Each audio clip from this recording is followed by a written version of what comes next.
Hi, this is Jules. And Carolina from Parent Enhancement Program.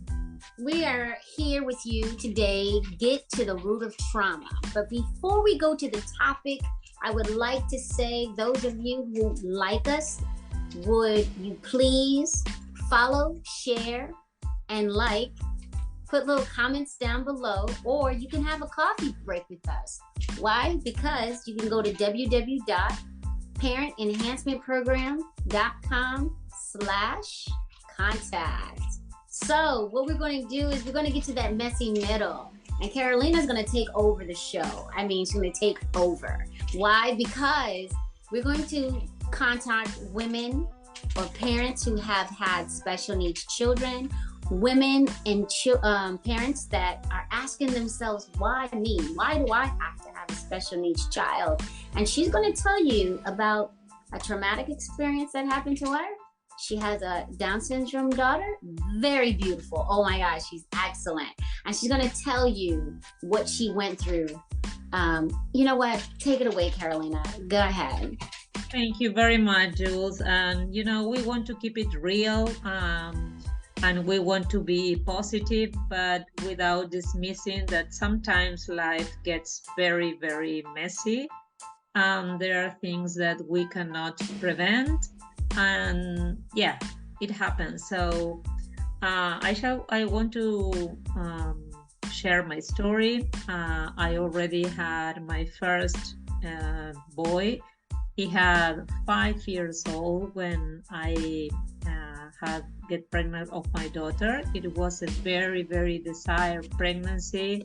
I had before that this pregnancy miscarriage, so I took some time to recover, and now the only thing I knew during my pregnancy was that it was a girl, and I already had a boy, so everything looks perfect. And I had my birth plan. I went with my German friend to have everything as I wish during the whole pregnancy. It was a very happy and healthy pregnancy, and everything was like almost perfect.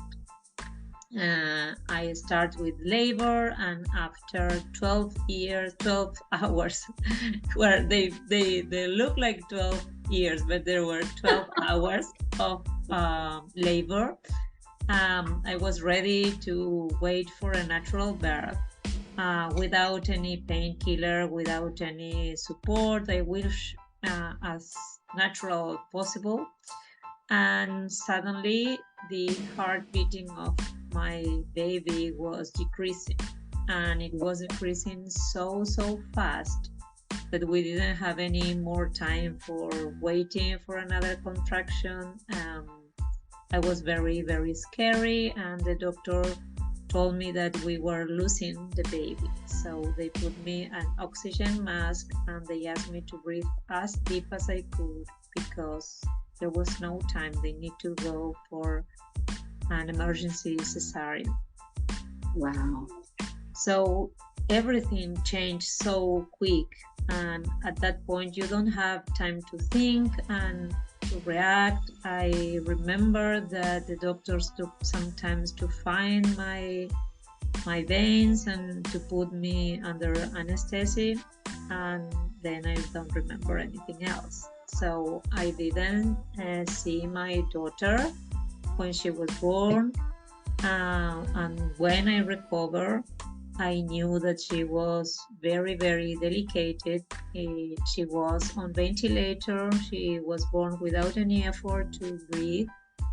And the 24 first hours were very, very critical. And if she could survive, the doctors found that she had all the physiognomy and the phenotype of a child with Down syndrome. So you can imagine how I was feeling. It was very traumatic. Her father was also on shock, where we were in another country, so I didn't have all my family around, neither his family. It was very, very overwhelming. And even if doctors were trying to keep us, with everything, with all the support they could offer, the situation was very delicate. So hopefully after 3 days she came out of the ventilator, and 20 days later it came the result of the blood test and confirmed the diagnosis of Down syndrome. So to be honest, I was very happy that she could survive, and even if we in the middle were translate to other hospitals who have better resources for neonatal unit intensive care, and then we came back, and I need to administrate the anxiety of my little boy to meet her sister and explain to him how and why she was with all these cables and stuff on her. But what it really helped me, it was the support of my friends and my family, and get in contact with the Down Syndrome Association, the local Down Syndrome Association, and meet another parents and other families and professionals who give me all the support I need. So it was not really easy. It was not from one day to the other one. As you said in the beginning, you start to ask why with me. I have a very healthy pregnancy. I did everything that the doctors told me. I was wishing this baby so much. There were nobody with disabilities in my family or any special needs person with Down syndrome in her father family. But there's not a reason, it happened with us. And so it took some time to accept all this new reality. Of course, every mom dreams with a perfect child. And I mean perfect in a sense of not having a genetical condition or anything else.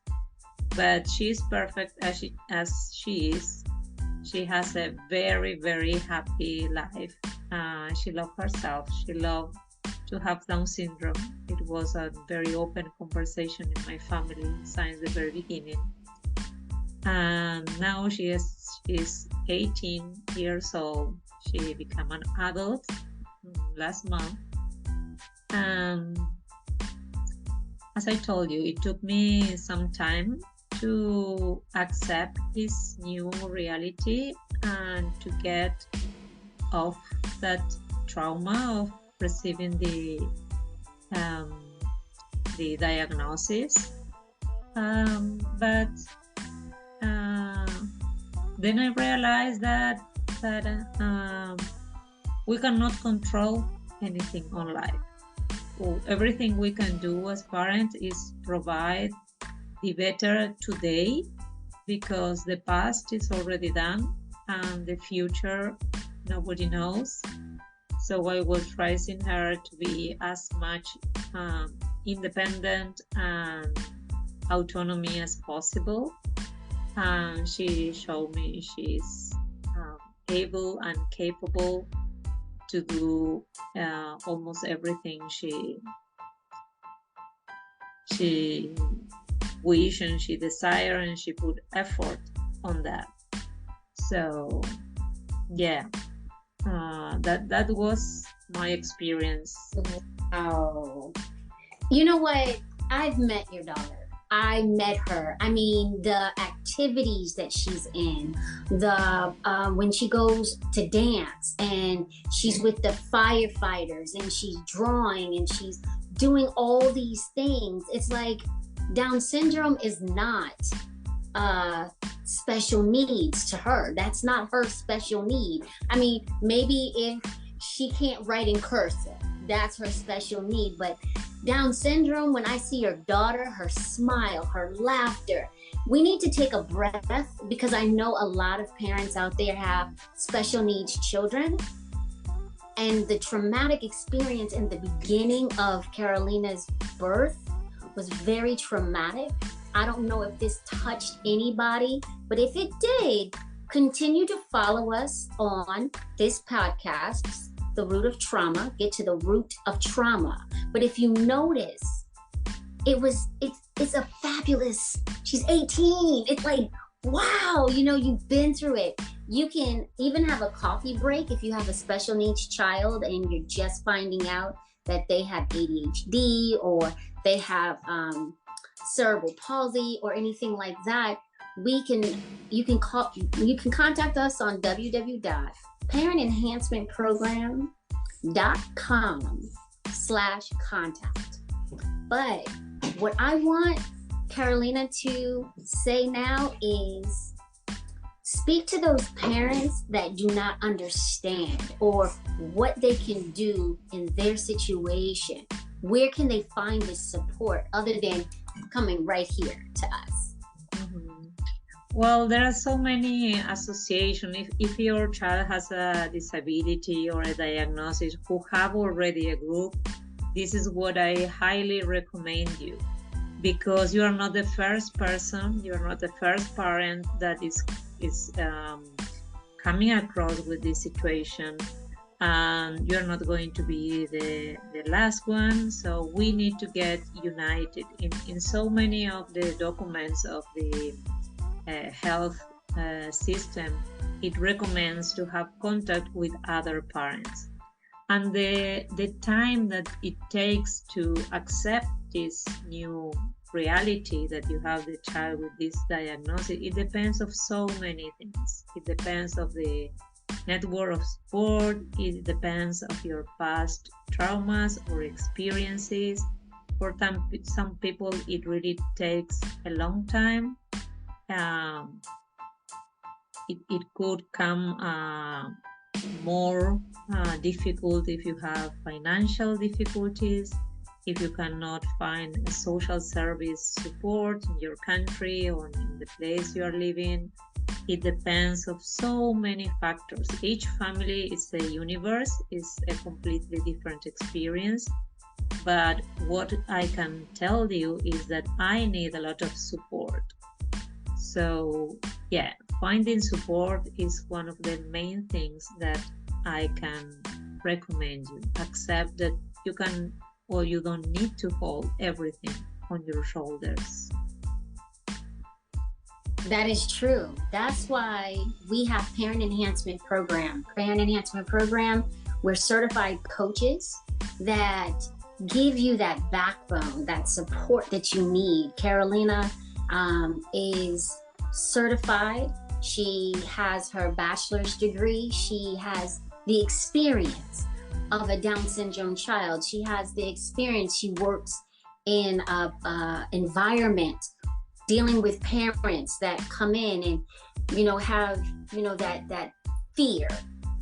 Fear is our worst enemy. When you have that fear, you're going down the rabbit hole. And that's where Parent Enhancement Program and getting to that root of trauma, getting that messy middle out, Carolina, I mean, it makes you feel much better to talk to us. And like I said before, you can contact us on www.parentenhancementprogram.com/contact. Take a break, a coffee break. You know what I'm saying? Follow us on YouTube. Follow us on Instagram. Follow us on TikTok. We have the ability to support you where you need it. What do you need? Tell us what you need. We will provide the services. What do you think, Carolina? You think we said enough? Yeah, and if you need some help, maybe we can point you in the right direction. It depends where you live and the special need of your child. And there's no time. Sometimes people think that for grief, or because it's kind of grieving of the ideal child that maybe you were thinking during your pregnancy, or the ideal child that could be, you know, the first in their class or whatever. So it takes some time. And what I can tell you, if I could talk to myself 18 years ago, I would say, don't worry so much. Everything is going to be okay. But I was so glad I had the support I need. So yeah, my best tip is there are so many people out there to help you. Don't be afraid, and together we can have another dreams for our kids. And yeah, this is exactly what I wanted to share. Um, you know, yeah, it's like that. We cannot control life, and could be very traumatic or not. It depends of your courage to find help. So this is for today. Thank you very much for listening, and see you on the next episode.